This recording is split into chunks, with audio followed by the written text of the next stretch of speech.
आशा करता हूं आप सब बहुत अच्छे होंगे। मेरा नाम है सिद्धांत अग्निहोत्री। स्टडी आईक्यू पे आपका बहुत बहुत स्वागत है। दोस्तों आज हम बात करने वाले हैं अजीत डोभाल की जिंदगी की। इनकी बायोग्राफी हम देखेंगे। कौन है ये? नेशनल सिक्योरिटी एडवाइजर है दोस्तों। इनके किस्से ऐसे हैं कि जेम्स बॉन्ड के किस्से कम पड़ जाएं। जी हां, मिशन इम्पॉसिबल में जो टॉम क्रूज थे, जिनका मूवी में नाम ईथन हंट था, उनके किस्से कम पड़ जाएं। जैसा आप देखते हैं ना मूवी में कि एक सिपाही जो है या एक जासूस जो है वो दूसरे देश जाता है, इंफॉर्मेशन इकट्ठा करता है, उसके बाद उनसे लड़ता है। एग्जैक्टली इनका ऐसा ही करियर रहा है दोस्तों। भारत को बहुत सारे अटैक से बचाने वाले, दूसरों को कन्विंस कर लेते थे ये कि हमारे पाले में आ जाओ। बहुत सारे मिलिटेंट्स को इन्होंने वो कन्विंस कर लिया है कि आप हमारे पाले में आ जाओ और भारत के लिए काम करो। जब भी टेबल पे बैठते थे, बहुत समझदार, बड़े ही डिप्लोमेटिक थे ये दोस्तों।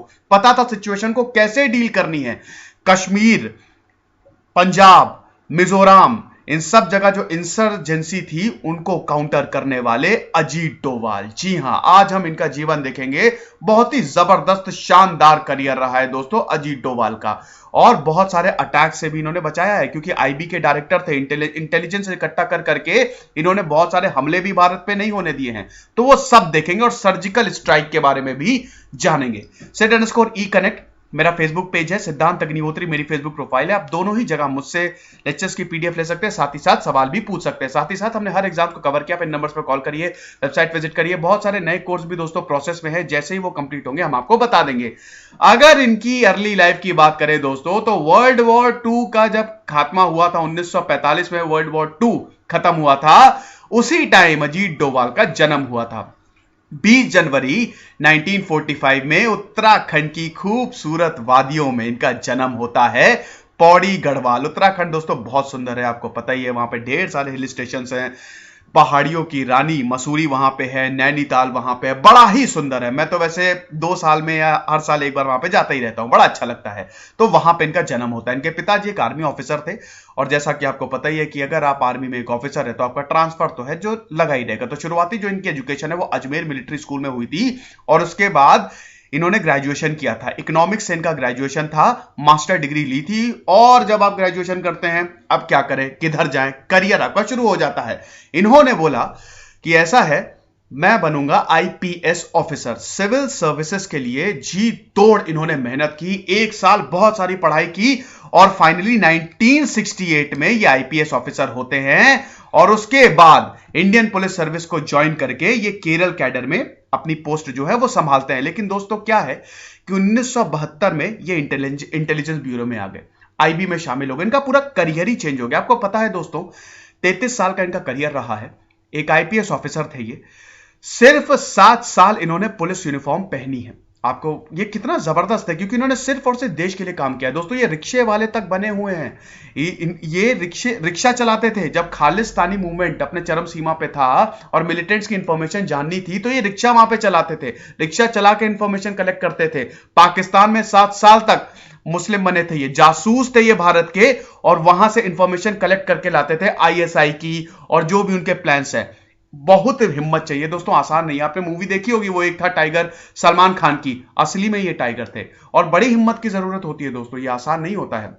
आपको हिम्मत चाहिए, क्योंकि अगर आप पकड़ लिए गए, जब ये पाकिस्तान में थे, अगर मान लीजिए पकड़ लिए जाते तो क्या सलूक होता आपको पता ही है। जासूसों के साथ वो टॉर्चर किया जाता है कि रूहें कांप जाती हैं दोस्तों, रूह कांप जाती है। पूरे जीवन टॉर्चर किया जाता है पाकिस्तानी जेल में। बहुत सारे भारतीय कैदी जिनको जासूसी के इल्जाम में पकड़ा गया है, मेंटली अनस्टेबल हैं। आपको पता है ये बात कि नहीं? बहरहाल, अगर इनके ऑपरेशंस की बात करें दोस्तों, इनके सक्सेसफुल ऑपरेशन की, तो सबसे पहले बात करते हैं हम मिजोरम में जो इंसर्जेंसी थी उसको इन्होंने खत्म किया। अब दोस्तों मिजोरम की कहानी क्या है आपको पता ही है। मिजो नेशनल फ्रंट इस समय तो हालांकि एक पार्टी है। 2018 में हाल ही में जो स्टेट असेंबली इलेक्शंस हुए हैं, वहां पे एमएनएफ की सरकार आ गई है, 26 सीटें इनको मिली हैं। लेकिन ये हमेशा से ऐसा नहीं था। 1961 में एमएनएफ को बनाया गया था। लाल डेंगा जो थे इसके सबसे बड़े लीडर थे, और लाल डेंगा ही मिजोरम के सबसे पहले चीफ मिनिस्टर थे 1986 से लेकर 88 तक। यहां पे इंसर्जेंसी थी। एक बार मिजोरम में बहुत भयानक फेमाइन पड़ता है, सूखा पड़ता है। अब यहां के लोग बोलते हैं कि सरकार ने बहुत अच्छे से एक्ट नहीं किया। सरकार के खिलाफ मूवमेंट जारी हो जाता है, और उसके बाद बहुत सालों तक ये स्ट्रगल रहता है। 1966 में फेमस मिजोरम अपराइजिंग भी होती है दोस्तों, कि हमको अलग करो, हम कुछ नहीं जानते, मिजोरम को एक अलग देश बनाओ। तो बहुत दिक्कत हो जाती है। उसके बाद फिर सरकार पूरी तरह से इसको सप्रेस करती है, तो बहुत सारे एमएनएफ के लोग जो है वो अंडरग्राउंड हो जाते हैं। तो दिक्कतें होती रहती है, वायलेंट टेक्निक से अपनाते हैं, लेकिन फाइनली 1986 में क्या होता है, मिजोरम अकॉर्ड्स को साइन किया जाता है। दोस्तों मैं जो बोल रहा हूं उसको याद रखिएगा, कहीं लिख लीजिए और पढ़िएगा तो जरूर।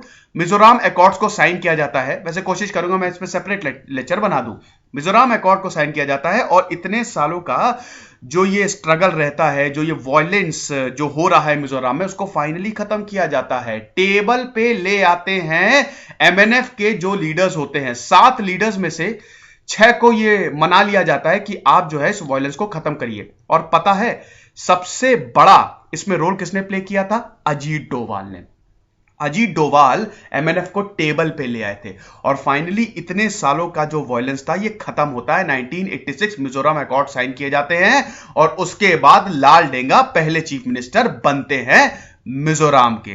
तो ये है इनका व्यक्तित्व। अमृतसर की बात करें दोस्तों आपको पता ही है कि पंजाब में, मैं बोर्ड साफ कर देता हूं 1 मिनट। अब ठीक है दोस्तों, मेरी राइटिंग बहुत गंदी है, आई एम रियली सॉरी, आपको थोड़ा सा कॉम्प्रोमाइज करना पड़ेगा, मैं क्या करूं, ठीक है। तो अब क्या है कि पंजाब में लेट 1980s में आपको पता ही है, मतलब 1980s के दौरान मिलिटेंट्स का वहां पे बहुत ही ज्यादा मतलब चर्चाएं होती थी और वहां पे मिलिटेंट्स काफी एक्टिव थे, ठीक है। वो क्या बोल रहे थे कि एक अलग देश हमको चाहिए जिसको खालिस्तानी मूवमेंट बोला गया, हमको एक अलग देश बनाना है खालिस्तान के नाम से।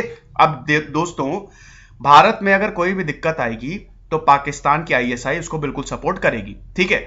तो खालिस्तानी मूवमेंट ये पूरा चालू हो गया था, हमको अलग देश बनाना है। अब इसमें क्या था कि पंजाब के कुछ पार्ट्स थे, हिमाचल प्रदेश, हरियाणा, इन सब के कुछ पार्ट्स से सब मिलके खालिस्तान बनाएंगे और हम कुछ नहीं जानते, भारत के अंदर ये हो रहा था। बड़ी खतरनाक सिचुएशन थी, तो इसको पूरा क्रश किया गया था।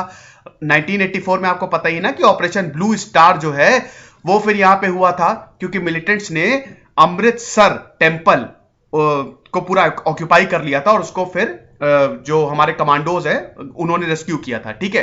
तो उसके बाद 1984 में ये ऑपरेशन ब्लू स्टार हुआ था।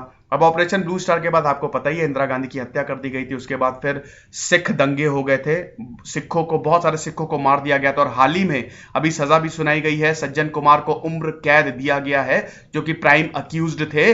अब दोस्तों क्या है कि 1984 में जो ऑपरेशन ब्लू स्टार हुआ था, इसके बाद भी ये जो मिलिटेंसी है ये पूरी तरह से खत्म नहीं हुई थी। वहां पे उस मंदिर में, गोल्डन टेम्पल में, उसके बावजूद काफी मिलिटेंट्स थे। तो एक और वहां पे ऑपरेशन किया गया जिसको नाम दिया गया ऑपरेशन ब्लैक थंडर, जो कि 1988 में ये हमारे ब्लैक कमांडोज ने किया था, ब्लैक कैट कमांडोज ने। यही एम था कि जो बचे कुचे मिलिटेंट हैं इनको भी हमको खदेड़ना है। अब दोस्तों आपको बताता हूं स्टोरी क्या है। अजीत डोभाल का बहुत बड़ा रोल है। अजीत डोभाल रिक्शा पुलर थे, जी हां, वो उन्होंने एक रिक्शे वाले का भेष बनाया और रिक्शा लेके जाते थे, वो गोल्डन टेम्पल के बाहर घूमते रहते थे। तो 10 दिन ये पूरा खेल चला। उसके बाद वहां के जो मिलिटेंट्स थे उन्होंने इनको देख लिया था, तब उनको लगा कि कुछ तो गड़बड़ है, इनको बुलाया, इधर आओ बेटा, ये जो तुम 10 दिन से इधर रेकी कर रहे हो इसका क्या मतलब है। तब अजीत डोभाल क्या बोलते हैं, वो अजीत डोभाल जो है वो मिलिटेंट्स को ये कन्विंस करने में कामयाब हो गए कि मैं पाकिस्तान की आईएसआई की तरफ से हूं, आपकी मदद करने आया हूं, पाकिस्तान आपको हेल्प करेगा। सारी इंफॉर्मेशन निकाल के ले आए थे अजीत डोभाल और सब आर्मी को सौंप दी थी। उसके बाद फिर हमारे ब्लैक कैट कमांडोज गए, ऑपरेशन ब्लैक थंडर को सक्सेसफुली अंजाम दिया। और जब ऑपरेशन ब्लैक थंडर को अंजाम दिया था तो वो अंदर ही थे, अजीत डोभाल जो थे वो अंदर ही थे। इतनी ज्यादा इनमें हिम्मत है। आपको पता है एक और चीज, अजीत डोभाल 7 साल रहे थे पाकिस्तान में मुस्लिम बन के, एज रॉ के लिए, एज एन इंडियन क्या कहते हैं उसको, स्पाई। जी हाँ, कभी कभी मैं वर्ड भूल जाता हूं। भारतीय जासूस बनके पाकिस्तान में भी 7 साल रहे थे दोस्तों। अब यहां पे ये एक स्टोरी बताते हैं, ठीक है, बहुत लोगों ने सुनी भी होगी कि जब ये पाकिस्तान में थे तो वहां पे एक मज़ार है, लाहौर में एक दरगाह है। तो वहां पे एक व्यक्ति बैठे थे, बहुत बड़ी बड़ी दाढ़ी थी। तो उन व्यक्ति ने इनको बुलाया कि इधर आओ, इधर आओ। अजीत डोभाल जी को बुलाया उन व्यक्ति ने। अजीत डोभाल जी से बोला, मतलब थोड़ा सा धीमे से, कि तुम हिंदू हो। तो अजीत डोभाल जी ने बोला नहीं ऐसा नहीं है। तो उस व्यक्ति ने बोला नहीं तुम हिंदू हो, 100% तुम हिंदू हो। तो बोला कि नहीं है। तो फिर उस व्यक्ति ने बोला तुम हिंदू हो क्योंकि तुम्हारे कान जो है वो छिदे हुए हैं। ये अजीत डोभाल जी ने एक इंटरव्यू में, मतलब एक जगह वो स्पीच दे रहे थे, उन्होंने खुद बताया था ये कहानी। तो उन्होंने बोला कि हाँ ये बात तो है, कान तो छिदे हुए हैं, मैं तो हिंदू हूं। तो बोला कि हाँ तुम हिंदू हो। तो वो जो व्यक्ति था जिसकी बड़ी बड़ी दाढ़ी थी, वो अजीत डोभाल को अपने घर ले गए, ठीक है। उन्होंने उसके बाद फिर ये बताया कि मतलब जो व्यक्ति था, उन्होंने बोला कि तुमको पता है कि मुझे कैसे पता चला कि तुम हिंदू हो, पता है? तो अजीत डोभाल जी ने नहीं पता, बोला कि नहीं मुझे नहीं पता, मुझे इसलिए पता चला क्योंकि मैं भी हिंदू हूं, यहां पे मैं बहुत सालों से भेष बदल के रह रहा हूं, और ऐसे मत घूमो, ये कान तुम्हारे जो ऐसे दिख रहे हैं छिदे हुए हैं, ऐसे मत घूमो, खतरा हो सकता है, लोग ऐसे पकड़ लेंगे। मैं भी हिंदू हूं, यहाँ पे लोगों ने मतलब एक दंगों में मेरे पूरे फैमिली को मार दिया था, तो इसलिए मैं यहाँ पे भेष बदल के रह रहा हूं। दोस्तों हिंदुओं की बहुत अच्छी कंडीशन नहीं है पाकिस्तान में, ठीक है, तो अब क्या कर सकते हैं। तो ये चीज है। तो अजीत डोभाल जी फिर हंसे भी होंगे, और फिर उसके बाद उन्होंने बोला होगा कि हाँ यार ये तो कमाल है। तो अजीत डोभाल जी 7 साल जो थे पाकिस्तान में थे, कोई भी उनको पहचान नहीं पाया। दाऊद इब्राहिम को वापस लेके आना था, इंडिया का मोस्ट वांटेड टेररिस्ट है वो, ठीक है, गैंगस्टर है। तो क्या था कि अजीत डोभाल जी इसलिए भी वहां पे थे, और जितनी भी इंपॉर्टेंट इंफॉर्मेशन होती थी आईएसआई की, जो पाकिस्तान के प्लान्स होते थे, वो सब कलेक्ट करके भारतीय गवर्नमेंट को देते थे। सोचिए कितना खतरनाक था ये। पाकिस्तान में इनको इंडियन जेम्स बॉन्ड भी बोला जाता है, और किसी को भी पकड़ में नहीं आई है। अगर पकड़ में आ जाते तो वो इनके साथ टॉर्चर होता, लेकिन वो कहते हैं ना हिम्मत। कुछ लोग ऐसे होते हैं दोस्तों जो कुछ नहीं सोचते, वो सिर्फ अपने देश के लिए सोचते, उसके लिए अगर मौत भी आए तो उनको मंजूर है। तो ये चीज, और वैसे भी दोस्तों इंडियन आर्मी जो है वो शायद जितना सैक्रिफाइस करती है कोई भी नहीं कर सकता। इंडियन आर्मी सबसे ज्यादा यहां पे सैक्रिफाइस कर रही है। तो ये चीज है। उसके बाद फिर कश्मीर में मिलिटेंसी भी थी। कश्मीर में भी ये वहां के जो सेपरेटिस्ट थे, वहां के जो आतंकवादी थे, उनको अपने पाले में करने में कामयाब हो गए, उनको अपने पाले में करने में कामयाब हो गए, और बोला कि आप हमारे लिए काम करो, और जो यहां के आतंकवादी है इनको काउंटर करो। बात करने को वो राजी हो गए थे। तो कुछ इस तरह का इनका करियर रहा है, इस तरह का इनका चार्म था। अब दोस्तों आगे चलते हैं। आपको पता ही है कि 1971 से लेकर 1999 तक टोटल 15 हाईजैकिंग्स हुई थी। प्लेन को हाईजैक कर लेते थे दोस्तों। ये जो पीरियड था ना, बहुत ही अनस्टेबल था, आतंकवादियों का बहुत ज्यादा यहां पे राज चलता था। अब दोस्तों क्या है कि अजीत डोभाल ने एक बहुत बड़ा प्रॉब्लम हो गई थी जब आतंकवादियों ने IC-814, ये दोस्तों फ्लाइट थी, आपको पता ही है, ये दिल्ली को जा रही थी, नेपाल से दिल्ली की फ्लाइट थी, और आतंकवादियों ने इसको हाईजैक कर लिया था। उसके बाद ये ले गए थे कांधार, अफगानिस्तान, क्योंकि एक बार वो कांधार में पहुंच गए, अफगानिस्तान पार कर लिया, तो वहां पे पूरा कंट्रोल आतंकवादियों के पास था। तालिबान है ना वहां पे, तो तालिबानियों के पास पूरा कंट्रोल था। अच्छा, भारतीयों ने यह सोचा कि तालिबानी हमारी साइड है, लेकिन एक्चुअली में तालिबानी ISI के साथ काम कर रहे थे। तो ये फ्लाइट जो है पूरी तरह से इन्होंने, आतंकवादियों ने कब्जे में करके कांधार ले गए। अब दोस्तों इसको छुड़ाना बहुत ज्यादा जरूरी था, क्योंकि यहां पे इसमें पैसेंजर्स थे दोस्तों, टोटल 176 पैसेंजर्स थे, 15 क्रू मेंबर्स थे, तो छुड़ाना बहुत ज्यादा जरूरी था दोस्तों। तो यहां पे आतंकवादी बोल रहे थे कि हमारे आतंकवादियों को तुम छोड़ दो, भारतीय जेल में जो आतंकवादी बंद हैं उनको छोड़ दो, हम इस फ्लाइट को जो है वो छोड़ देंगे। ये दोस्तों ये बेसिकली 3 आतंकवादियों की रिहाई मांग रहे थे। इसमें सबसे पहला जो आतंकवादी था वो था उमर सईद, उसके बाद मसूद अजहर, और उसके बाद फिर मुक्ताज अहमद, ठीक है। तो इन 3 मिलिटेंट्स की ये कह रहे थे कि इनको आप आजाद कर दीजिए, और फिर भारतीय सरकार के पास कोई चारा भी नहीं था, लेकिन अजीत डोभाल इस कंडीशन में भी नेगोशिएट करने गए थे इनसे, ठीक है। तो वहां पे नेगोशिएट करने गए, और उसके बाद फिर ये मध्यम मार्ग निकाला गया, और फिर ये जो बार्गेनिंग है ये पूरी हुई, और उसके बाद इस फ्लाइट को जो है वो छुड़ाया जा सका आतंकवादियों के कब्जे से। अजीत डोभाल का ये बोलना था कि अगर ISI तालिबानियों को मदद नहीं कर रही होती, और अगर ISI का संरक्षण नहीं होता उनको, तो भारतीय सेना, भारतीय कमांडोज इस फ्लाइट को छुड़ा लेते। ये उनके वर्ड्स थे। अब वो तो सही बात है। तो ये चीज थी। तो इनका जो करियर है वो इसी तरह से रहा है। उसके बाद फिर दोस्तों ये इंटेलिजेंस ब्यूरो के डायरेक्टर है दोस्तों, इस समय तो वैसे ही ये नेशनल सिक्योरिटी एडवाइजर है। तो इंटेलिजेंस ब्यूरो के डायरेक्टर रहे, और 2005 में इनका रिटायरमेंट हुआ था। उसके बाद फिर इन्होंने विवेकानंद इंटरनेशनल फाउंडेशन, ये भी दोस्तों हाई थिंक टैंक माना जाता है भारत का, और बेस्ट ब्रेन्स इंडिया के यहां पे आते हैं बहुत सारे सब्जेक्ट्स पे स्टडी होती है और उसके बाद सिक्योरिटीज और भी बहुत सारी चीजों पे यहां पे बात होती है, वो भी इन्होंने फाउंड किया है। फंडिंग भी होती है दोस्तों, तो ये चीज है, राइट विंग थिंक टैंक है ये, ठीक है। तो आई होप ये चीज आप समझ गए होंगे। उसके बाद जब मोदी गवर्नमेंट आई तो 30 मई 2014 को अजीत डोवाल को नेशनल सिक्योरिटी एडवाइजर बनाया गया। पांचवें थे ये दोस्तों। नेशनल सिक्योरिटी एनएसए के बारे में अगर हम जाने तो 1998 में एनएसए जो है वो बनाया गया था। सबसे पहले कौन थे याद है? ब्रजेश मिश्रा। ब्रजेश मिश्रा थे। अब ब्रजेश मिश्रा जो है वो अटल बिहारी गवर्नमेंट में थे, ठीक है। उसके बाद फिर मनमोहन सिंह की गवर्नमेंट आई, उसमें भी आए। ब्रजेश मिश्रा नहीं और आए, जेएन दीक्षित, एम के नारायणन, ठीक है। अजीत डोभाल जो थे वो पांचवें नेशनल सिक्योरिटी एडवाइजर है। अब दोस्तों जैसे ही इन्होंने एनएसए का पद संभाला वैसे ही दिक्कतें शुरू हो गई। आईएसआईएस भयंकर तरीके से इराक में एक्टिव था। 46 इंडियन नर्सेस को उन्होंने एबडक्ट कर लिया था। एक मूवी भी बनी थी उस पे, मतलब इसी इंसिडेंट पे बेस पे, सलमान खान थी शायद, हाँ एक था, टाइगर का सीक्वल था वो, ठीक है। तो 46 इंडियन नर्सेस को उन्होंने किडनैप कर लिया था। अब उसके बाद यहां पे अजीत डोभाल गए, ठीक है। वहां पे इन्होंने पूरा मुआयना किया, उन्होंने पूरी सिचुएशन को देखा। उसके बाद उन्होंने इराक की गवर्नमेंट से कांटेक्ट किया। पता नहीं क्या बातचीत हुई, क्योंकि बेसिकली ये अनक्लियर है और वो इतना बताते भी नहीं है, क्योंकि सब डिप्लोमेटिक होता है दोस्तों। 46 नर्सेस को सुरक्षित भारत लाया गया 5 जुलाई 2014। फैमिली का पूरा कांटेक्ट जो थे वो इन नर्सेस से टूट गया था।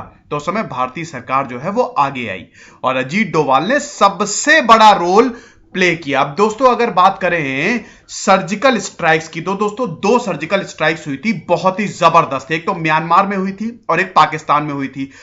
पाकिस्तान में जो सर्जिकल स्ट्राइक हुई थी उस पर तो एक मूवी भी आ रही है, उरी, शायद आई गेस 26 जनवरी या पता नहीं कब रिलीज हो रही है, तो वो भी आ रही है, उसमें तो बहुत अच्छे से दिखाया गया होगा। तो अगर दोस्तों म्यांमार में सर्जिकल स्ट्राइक की बात करें तो क्या है कि यहां का एक इंसर्जेंसी ग्रुप जो है NSCN, उसने क्या किया था, मणिपुर में 17 जवानों को मार दिया था। मूड खराब हो गया था, फिर भारतीय जवानों ने तुरंत ही म्यांमार गए वो और 160 मिलिटेंट्स को खत्म कर दिया। और इसके पीछे जो दिमाग था, अच्छा एक चीज और बताना चाहता हूं दोस्तों, ये जो पूरा अटैक हुआ था ये मणिपुर में हुआ था। मणिपुर के चांडेल डिस्ट्रिक्ट में हुआ था, जहां पे 17 जवानों को मार दिया गया था। NSCN ने ये किया था। ये इंसर्जेंसी ग्रुप है नागालैंड का। नागालैंड को अलग देश बनाओ, यही प्रॉब्लम है। तो वहां पे अजीत डोभाल का पूरा ब्रेन था पीछे। म्यांमार में जाके हमारे कमांडोज ने मिलिटेंट्स को मारा, एक भी भारतीय कमांडो इसमें शहीद नहीं हुआ था। पाकिस्तान में भी दोस्तों यही हुआ था, आपको पता ही है। बहुत ही ज्यादा दुखद घटना हुई थी दोस्तों, जब सितंबर 2016 में पाकिस्तानी आतंकवादियों ने मिलकर जैश ए मोहम्मद और जो लश्कर के थे, उन्होंने उरी में जाके 17 भारत के जवानों को मार दिया था। बहुत ज्यादा हमारी छाती पे यह वार था दोस्तों। और उसके बाद फिर पाकिस्तान कह रहा था कि हम कोऑर्डिनेट कर रहे हैं, लेकिन एक्चुअली में कोऑर्डिनेट नहीं कर रहा था। मूड खराब हुआ था। अजीत डोभाल ने पूरा प्लान किया, बहुत लोग और भी थे इसके पीछे। सर्जिकल स्ट्राइक की गई फिर पाकिस्तान पे, जी हां पाकिस्तान पर सर्जिकल स्ट्राइक की गई। और उसके बाद फिर 35 से 50, यह आंकड़ा वेरी कर सकता है, 35 से 50 आतंकवादियों को मारा गया। और उसके बाद इसकी फुटेज जो है वो अभी 2018 में इसको रिलीज की गई। उसके बाद फिर डोकलाम जो स्टैंड ऑफ है उसमें बहुत अच्छा काम रहा था दोस्तों। अजीत डोभाल ने कमाल का काम किया था, जो चाइना और इंडिया का हुआ था। फिर चाइना और भारत की जो दोनों फोर्सेस है वो पीछे हटी थी, ठीक है। तो कहने का मतलब ये है कि इन्होंने अपना काम जो है ना हमेशा जबरदस्त तरीके से किया है। एक बहुत ही बड़े डिप्लोमैट, इंटेलिजेंस ऑफिसर और ब्यूरोक्रेट तो साबित हुए ही हैं। अब दोस्तों अगर अवार्ड्स की बात करें दोस्तों, तो इनको कीर्ति चक्र मिला हुआ है। आमतौर पे जो कीर्ति चक्र होता है वो मिलिट्री ऑफिसर्स को मिलता है, लेकिन इनके काम इतने जबरदस्त है कि इनको कीर्ति चक्र मिला। ये यंगेस्ट पुलिस ऑफिसर है जिनको पुलिस मेडल मिला हुआ है। 17 साल की सर्विस करने के बाद दिया जाता है, इनको 6 साल के बाद ही मिल गया। तो कुछ इस तरह इनका करियर रहा है और अभी भी बहुत ही बढ़िया काम कर रहे हैं। तो आई होप लेक्चर आपको पसंद आया होगा, इसको जरूर शेयर कीजिए। मैं बहुत जल्द हाजिर होऊंगा अपने नए लेक्चर के साथ। तब तक खुश रहिए, पढ़ते रहिए। दिस इज सिद्धांत Agnihotri signing off, and share जरूर कर दीजिएगा। Thank you.